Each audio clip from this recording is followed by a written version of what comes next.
Hello, welcome. My name is Steven Sorensen. I'm the creator of Ctruth, and in this video I provide an audiobook version of Edward Petherick's Edwin Johnson and His Writings, Part 2, found in the beginning of Edwin Johnson's The Rise of English Culture, 1904. A link to the reading can be found in the description to this video. I want to quick thank the Ctruth patrons for their continued support in my endeavor to study and produce Ctruth content, so thank you all. It means a lot to me and lets me know that you want to see more. Without further ado, Edward Petherick's Edwin Johnson and His Writings, Part 2. The main results of Johnson's researches as recorded in his printed writings are briefly these: that the history of Europe, especially ecclesiastical history, is founded largely upon assumption as well as upon tradition, legend, and error, the biographies of real persons being idealized; that the Hebrew and Christian scriptures are proleptic in character; that there was no constituted Christian church before the 11th century of our era, 800 years ago; that the larger part of the so-called Middle Ages is an imaginary or non-existent period, the modern period beginning soon after the breakup of the old Roman Empire. We are therefore not so far removed in time from the Greeks and Romans as our chronological table teaches. Further, Johnson has traced our ecclesiastical system backwards to the Arabians, who owe nothing whatever to Latin or Greek Christianity, the indebtedness being in the opposite direction. Christianity in some form was, however, anterior to all these systems. These are no wild theories to be summarily rejected. Though some of the statements may seem too bold or too arbitrary, the reader will find the author's arguments quite intelligible and not unreasonable. Many have discovered inexplicable anomalies and discrepancies in their reading of history.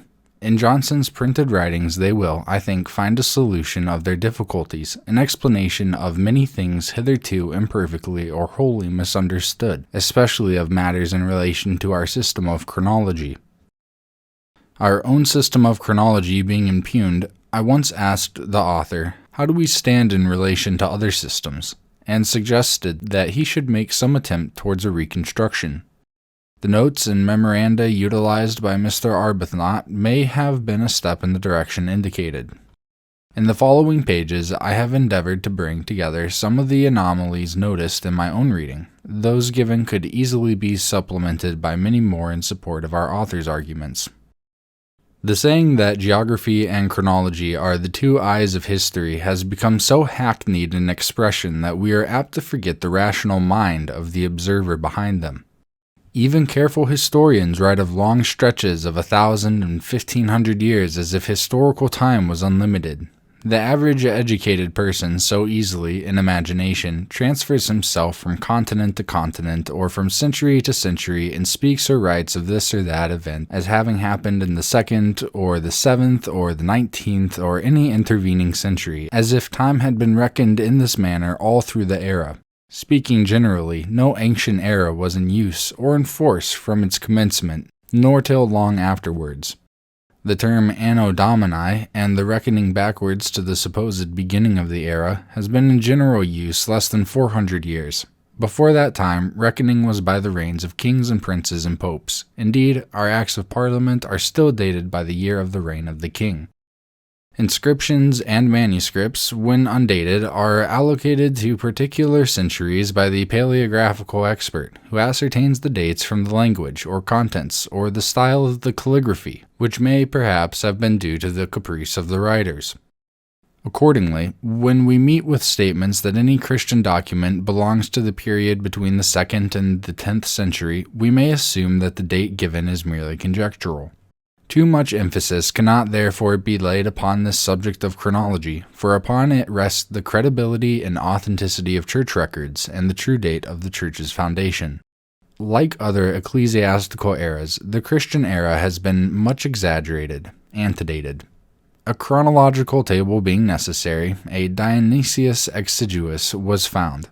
The scheme of 14 or 15 anterior centuries being laid down, Christian historians, like Christian geographers who, with savage pictures, filled their maps, and o'er unhabitable downs placed elephants for want of towns, very soon filled up the vacant plan with names and edifying deeds of ecclesiastical princes, churchmen, and saints, or of their supposed opponents, for history to the Christian writers was allegory rather than a science of observation or of reasoning. Glancing over the period between the 4th and 11th centuries, we see that it is spaced out with Christian and ecclesiastical matters, or of secular matter which interested the Church. For purely secular names, we look in vain. Between Galen and Ptolemy in the 2nd and the Arabians of the 9th, there is a blank. Speaking of Ptolemy, one is reminded that his geography of the 2nd and that of the 13th centuries are almost alike. The 11 centuries of the Eastern Empire, from Constantine to the fall of Constantinople, are filled up by Byzantine historians, a long unbroken chain. Their writings form a part of the world's annals, which has long been held up to contempt as the record of 1,000 years of moral and political emptiness. The glowing pen of a Gibbon has failed to create an interest in the lives and deeds of a long succession of bloodthirsty tyrants and impotent debauchees. Finlay and Freeman would dwell upon the nobler characteristics of the period, the deeds of Belisarius, Heraclius, Leo, the Isaurian, and other individuals, largely idealized and of uncertain date. But while we read, we cannot lose sight of the scribes, who think the same thoughts and write the same language, which does not alter in 1,000 years. To borrow the expression of one of Johnson's correspondents, they all use the same pen and ink. Throughout these chronicles of corruption, calamity, crime, supposed to be incident to a decaying empire, no link is lost. The long drawn-out story as we have it was probably written after the Turks had entered into possession. Writing of another supposed Christian people, the Ethiopians, Gibbon says of them, they slept near 1,000 years, forgetful of the world by whom they were forgotten. Christian Coptic contrasts strongly with Old Coptic. Of China, known to the Romans, it may be said with as much reason as of Abyssinia, that she was also forgotten by Europe for a similar period. We have no notices of China between the time of Arrian and Ptolemy and the mission of Carpini in 1246, but there are seeming references in Chinese records to the Roman Empire at a comparatively recent period when, according to the Orthodox chronology, it had long been dead and buried. In India, as in China, chronology is in an unsettled state.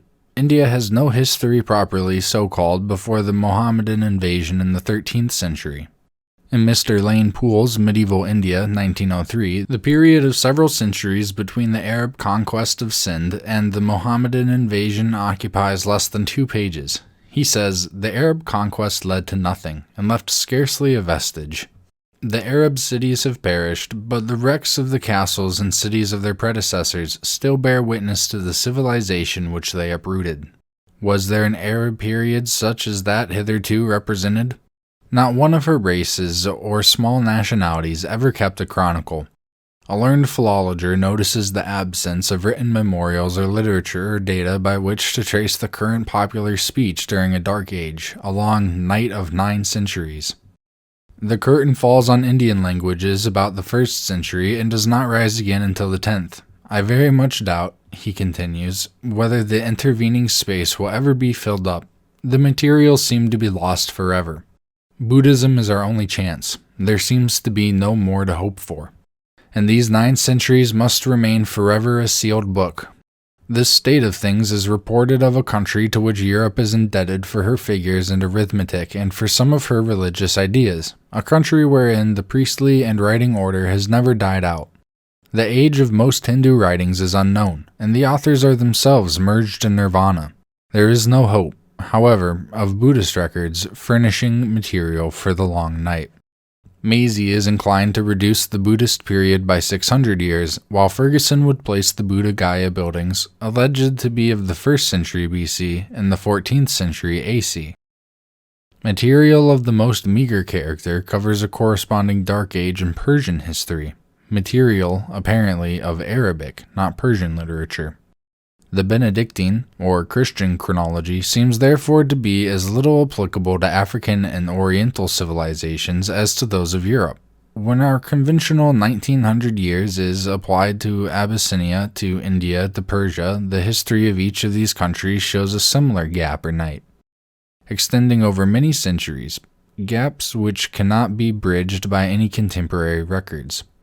While the ancient and modern periods are filled with authentic records, more or less perfect, the middle or so-called medieval period is fabulous, or occupied with attenuated matter borrowed from the earlier and later periods. The historians of Christianity tell us of heresiarchs, of apologists, of defenders of church doctrines, and of councils convened to settle difficulties. These councils began early and have continued all through the ages covered by the church history.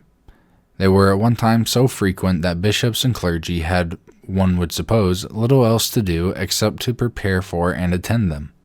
We read of councils in Asia Minor, councils in Germany, councils in France, councils in all part of the empire. In Africa, the church found its most zealous confessors of the faith and its most gifted defenders. Tertullian and Cyprian, Arnobius and Lactantius, and the greatest of all churchmen, Augustine, were natives of Africa. It was through Africa that Christianity became the religion of the world. In North Africa, at one time, there were no fewer than 600 bishops' sees. At the Council of Carthage, St. Augustine led 286 Orthodox bishops, Petalanus 279 Donatists. Explorers, as well as historians, inform us that while the Romans have left enduring marks and a wealth of inscriptions in North Africa, Christianity has left none, and is completely extirpated. The only explanation is that Augustine and the other confessors and their church councils are myths. Strange to say, these Africans wrote in Greek, while Latin was the language generally spoken. But, as the latest writer on Roman Africa, the Greek was not the Greek of Aeschylus or of Sophocles. It possessed an originality that was remarkable. It was the barbarous Greek of the monks of the Middle Ages, when Christian writers were most prolific and most ignorant. The great number of manuscripts of the New Testament still in existence, more than 3,000, besides the very large number of versions, as compared with the few scores of copies, often less, of the classical writers, Aeschylus, Sophocles, Thucydides, Horace, Lucretius, Tacitus, and many more, has been adduced to show how immensely superior is the position of the New Testament. Does this not tend rather to show its more recent origin? If there has been a careful regard for New Testament documents, how is it that the Old Testament documents were not preserved? That the New Testament writings are more recent than the classical is evidenced by the palimpsests. The most valuable texts of classical authors are overwritten by Syriac and Greek Christian texts. Christian texts underlying classical texts are of late date. To come to Rome itself, the Eternal City is her own witness. In The Rise of Christendom, Johnson has commented on the absence of authentic papal coins older than the 12th century, while Mr. Arbuthnot, after a search through the museums of Europe, came to the decision that there are no authentic papal records earlier than AD 1198. The historians of architecture mark the 11th and 12th centuries as the commencement of cathedral building in Italy, France, and England. There are no earlier remains of any ecclesiastical buildings in this country, and on the continent they succeed the Roman temples and palaces without a break. The latest editor of Gibbon tells us that the study of Byzantine architecture has not yet begun. 40 years ago, an eminent historian and statesman, happily still with us, observed that the modern traveler, after his first few days in Rome, begins to seek for relics of the 1200 years that lie between Constantine and Pope Julius II. Where, he asks, is the Rome of the Middle Ages? To this question, the writer adds, there is no answer. The historian of the Holy Roman Empire is again in Rome as I write, April 1903, attending a Congress of Historians. Does Mr. Bryce see more today than he saw during his former visit? I think not, for the late Mr. Freeman was similarly impressed. Aware of the continuity and unity of history, he noticed in Rome a gap, a wider gulf between the great periods of history than can be found anywhere else, a yawning gap indeed. At the first glance, Rome seems to be rich in monuments of the early days of her emperors and of the later days of her pontiffs, and to have little to show of any other intermediate age. The intelligent reader will remind me that underground are the witnesses, the catacombs. What, he may ask, of the Christian martyrs and the 10 great persecutions? The answer to this question is an easy one. The catacombs are the graveyards of the Roman people. The story of persecutions of anybody of believers in the capital of the Roman world. The government and rule of which was the most free and tolerant known to us is a libel and is inconceivable. That Marcus Aurelius, the most perfect man that ever lived, should have permitted the torment and murder of Christian men and women for a belief as harmless as his own, is a charge for which there is no evidence, and it must be dismissed. In the catacombs, disused early in the 5th and reopened towards the end of the 16th century, the same writers who give us incredible church history see in the cross and other Roman and pre-Roman symbols emblems of Christianity. In the innumerable inscriptions BM, which to those who had sorrowed for the department stood for Bene Merenti or Bona Memoria, equivalent to our own blessed or affectionate memory. They saw another meaning, and in some unexplained manner these initial letters were taken to mean blessed martyr, and extending over long periods there grew up the belief in 10 great persecutions. There is a story of the catacombs having been visited in the 4th century by St. Jerome when a boy. He used to make the circuit of the sepulchres of the apostles and martyrs on Sundays, but Jerome writes like a 16th century scholar. More, when he translated the Old Testament, used the 16th century signs for punctuation, 1,000 years before they came into general use. It is also to be noticed that some of his works are of a late period and written over older authors, palimpsest. Some of the Christian literature may have been composed as themes for discussion and disputation, the disputants using assumed names, merging themselves in a sort of nirvana, like Buddhist writers.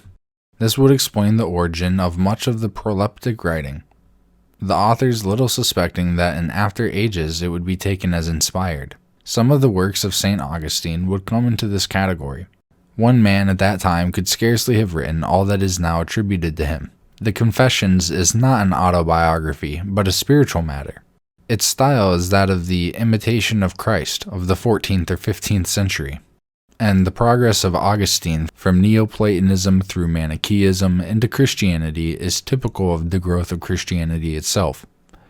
In The City of God, designed to inaugurate a new order of things, the writer brought into clear light the distinction between the kingdoms of greed and power, and that of righteousness and truth, as far as he knew it. Edification rather than truth must be looked for in ecclesiastical writings. The scribes of that period wrote not for a critical or skeptical age in a distant future.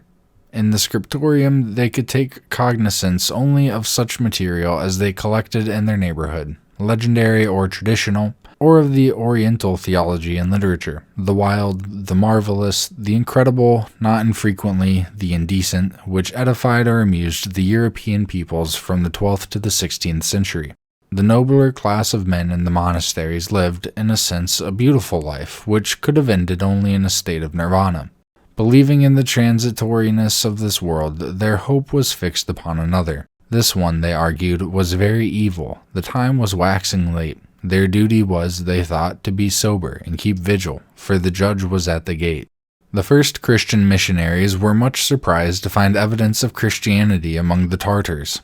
They discovered Nestorians and Jews in China as well as in India. Certain tablets and inscriptions must have been forged, say some skeptics, but monasteries, processions, pilgrimages, festivals, a pontifical court, and colleges of clergy are found all through the historical period, and all ecclesiastical systems, Christian, Mohammedan, Buddhist, Lamaistic, doubtless have a common origin. Isaac Taylor, in his Ancient Christianity, 1840, traced monasticism to India, and Buddhism is believed to have established itself in Alexandria. Gnosticism was anterior to Christianity and open to Indian influence. Romanism, Nestorianism, and Musulmanism all have one source, and are derived from Brahmanism and Buddhism. The word paradise and the idea of the resurrection are Persian in their origin. The Magi, or Parsis, claim Abraham as their prophet and reformer, and he is identified with Zoroaster in Mohammedan writings. Mohammedanism is indebted to Zendavesta, but not to the Christian scriptures. The latter, as Johnson has shown, is indebted to the Quran. We do not find a single ceremony or doctrine of Islam in the smallest degree molded or even tinged by the peculiar tenets of Christianity. There is no evidence that Mohammed had any practical acquaintance with the Old or New Testament scriptures. The Quran knows nothing of Paul or of his doctrines. The Quran recognizes Jesus as a divine messenger and will be found to approach more closely the doctrines of Jesus than those of Paul. This again confirms Johnson in his solution of the enigma of the Pauline teaching in the New Testament. Again, the reader may ask, do not the city of Jerusalem and the Holy Land witness to the historical truth of the Bible?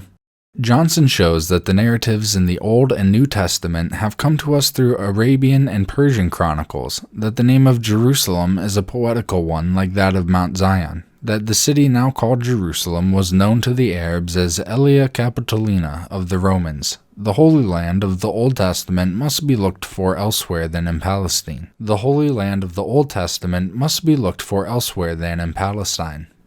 The Holy Land of the New Testament Johnson found in southern Italy. Mount Sinai, Professor Sayce informs us, has not yet been correctly identified. It is not in the peninsula, which is now called Sinaitic. The Jewish chronological system is quite modern. There is no satisfactory account of an ancient Jewish chronological system, and the modern Jewish era was not known before the 14th century AD. The Hebrews were a sect among the Arabs in Spain, and their own writings, as distinct from the historical portions now held sacred, contain internal evidence of a recent and local origin. The prophecies of Isaiah and Jeremiah, with the Lamentations, Obadiah, etc., were written during the troublous persecutions of the Jews in modern times, and partake of a local coloring. Ford and other travelers in the north of Spain have remarked upon the likeness of that country to the Palestine of Scripture. I thought myself, wrote Beckford, suddenly transported to Palestine. One of the charges made against Servetus was that he had impugned the scripture geography as applied to Palestine, the land of the Philistines. One of the charges made against Servetus was that he had impugned the scripture geography as applied to Palestine, the land of the Philistines. For more than 40 years, explorers have been searching for Hebrew inscriptions in Palestine. Other inscriptions have been found there in abundance, but not a single Hebrew word. The Moabite stone, if authentic, would have been the oldest known specimen of alphabetic writing in Western Asia. This is too great a demand upon our credulity. It proves too much, and thus shows its falsity. The inscription at the Pool of Siloam cannot be Hebrew. The oldest Hebrew writing at present known is generally referred to our so-called 8th or 9th century AD. 1800 or 1900 years later than the alleged age of the Moabite stone. Square Hebrew, Conder writes, is scarcely older than Jerome's time, whenever that was, and the Hebrew points have an equally insignificant antiquity. To get over this difficulty, another eminent scholar suggests that the Old Hebrew died out and that a kind of survival of it exists in the Judeo-German and Judeo-Spanish jargons. If we accept the so-called Orthodox history, we are to believe that while the literature of Egypt, of Assyria, of the Hittites, and of other peoples has been locked up for 2,000 or 3,000 years, that of Israel has always been available. No, the truth appears to be with Johnson. The Hebrew literature is modern literature. All our information about Hebrew books from the Hebrews themselves is 16th century information. The tales of Palestinian and Babylonian schools are but tales. Some have supposed that Hebrew was the parent of Arabic or a sister language. One of the most ancient and most widely circulated books is the Fables of Bidpai. The translations came to Europe from Sanskrit through the Arabic. From the Arabic, it was rendered into Greek, into Persian, into Hebrew, and into Spanish, from the Hebrew into Latin, and from the Latin into German, Italian, French, English, Danish, and Dutch. This seems to indicate that Arabic is older than Hebrew.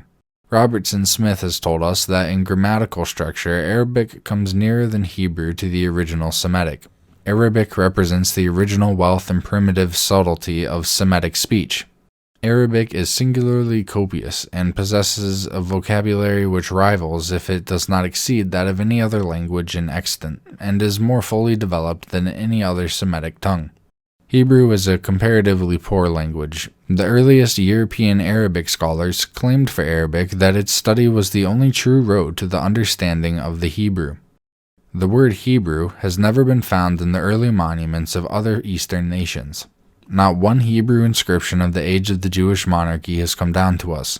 For more than 300 years, the holy sites, the Church of the Holy Sepulchre, Golgotha, etc., have been characterized as frauds, scandalous cheats, and forgeries.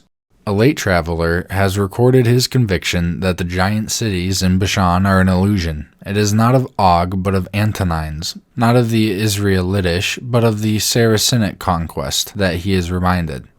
But we have Josephus, suggests the reader. The Antiquity of the Jews is a compilation from the Oriental Chronicles. The narrative of the Wars of the Jews is a piece of fiction which carries on every page its refutation as history. Like the works of St. Augustine, Lactantius, and others of the fraternity, that of Josephus is in Greek. In one place, the writer says that the things told by the Jews who surrendered in the siege of Jerusalem only he understood. The story has no special local coloring and may be reminiscent of the period of the Crusades, the wars between East and West, not for a cross or sepulchre, but for the rule of the world. The Church of Rome, in the words of Johnson, was founded in a time of darkness, wrath, and dismay, and the sole apology for the misdeeds of the founders of her temporal sway lies in the fact that it was at a time when violence alone reigned in the earth. If Johnson is correct in his surmise that the breaking up of the old Roman Empire immediately preceded the modern period, then the remark of Macaulay that, in Britain, only an age of fable separates two ages of truth, will apply also to the history of Europe. That concludes Edward Petherick's Edwin Johnson and His Writings, Part 2. Thank you for watching. Like the video, subscribe, comment, and never stop seeking the truth about chronology.